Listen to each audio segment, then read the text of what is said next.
I'm talking about my I'm back in the screen and I'm green. All right, let's see. I'm getting in my light. So I'm bending down. I can't see that. I can't see. Whew, sweaty. Well, it finally happened after 15 years shooting weddings. I'm on Team Sony. So this last weekend was my very last wedding of the year, and I decided to bring over the FX3 as a C camera. This is my gimbal camera. This is my wide shots camera. This is my bride walking down the aisle, following her from behind. It's the grand entrance. It's wide shots of the dances, wide shots. It's the wide gimbal stuff. I decided instead of putting a C100 Mark II, I was gonna do the FX3. And honestly, I'm kind of blown away by the footage and how easy it was to work with this camera. So I wanted to do a quick review of my first wedding shooting with the Sony. Now, I'm not officially all the way Sony. I did shoot on the C70, but I'm getting used to and practicing again and again with the FX3. And that is something that I want to reiterate. If you're gonna change camera systems, or even if you're just getting a new camera for next year, you don't wanna show up to the wedding and say, oh, this is my first time, I'll figure it out. Or even second or third time messing with the camera. You wanna feel like you know that camera like the back of your hand. So practice, practice, practice. Nick came to town last month and we were able to practice with our Sony cameras. We were walking around downtown, getting footage, messing with buttons. And I set my menus up according to our good bearded friend, Mr. Matt Johnson. So I'm starting to get used to the ecosystem of this camera. It took a little bit of learning, but I'm getting there. And so I brought this camera as a C camera and had it set up on the gimbal and wanted to give you an honest review of what I thought. First things first, I love it. I love the colors, I love the size of the camera. It's going to make my life easier. And if you missed it, last week I did a video talking about why I am switching from Canon to Sony. So we get to the wedding day and I've got it all set up. It's on the gimbal. We get shots of the aisle, of the flowers, different things like that.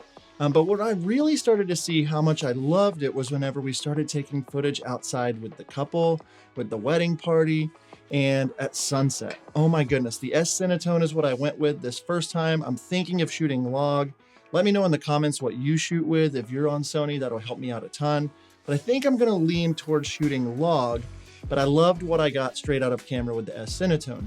Now, we did experience some problems with the camera, and this is why I did not use it as my A camera. My second shooter was on the FX3 and using the gimbal to follow the bride down the aisle. She had come from outside and walked inside, and we just got the exposure wrong. And so it didn't look great. So this is the original image that we saw as she was coming down the aisle. And after a color grade, this is what we were able to get out of it. It's not perfect, but even though we messed up, I was able to get a really good picture out of the deal. We used this camera at sunset, the colors, the wide shots. I'm in love. I'm not gonna lie. Don't tell my wife, but I think I'm in love. No, you can tell my wife if you want. But point being, this camera is going to change the game for me. I loved using it. It became easier throughout the day. I was able to get wide shots of dancing. I was able to get the grand entrance. A lot of really good things I was able to get on this camera. It's much lighter, it's much more compact, and it's going to be perfect for all of my travel next year. I did want to go through some of the things that were difficult with this camera just because I'm switching new systems.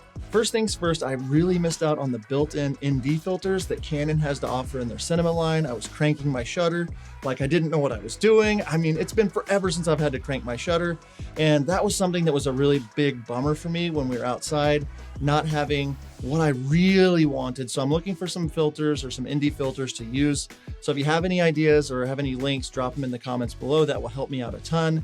But I really had a problem, especially at the beginning, remembering which buttons did what. Even though there's a button that says WB, I was looking all around for it, trying to find my white balance button. I was turning click wheels that were changing the shutter speed instead of the ISO. It just took a minute to get used to, but after a while I did get in the groove and really started to figure things out. So I didn't use it a ton, but I did use it. And what I did see from it has really, really been great. So I wanted to make a So I wanted to really get a practice run with it before trying to scoot it over into my main camera before I switch systems completely.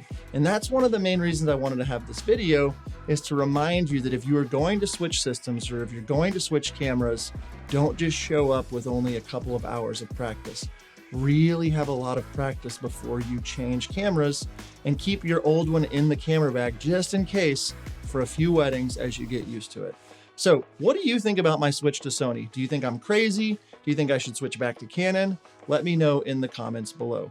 Before we sign off today, I really want to remind you of our mastermind group. If you're not aware of it, it's a 12-month training, weekly meetings, a guest speaker once a month, a big retreat at the end of the year, a referral network, a private Facebook group.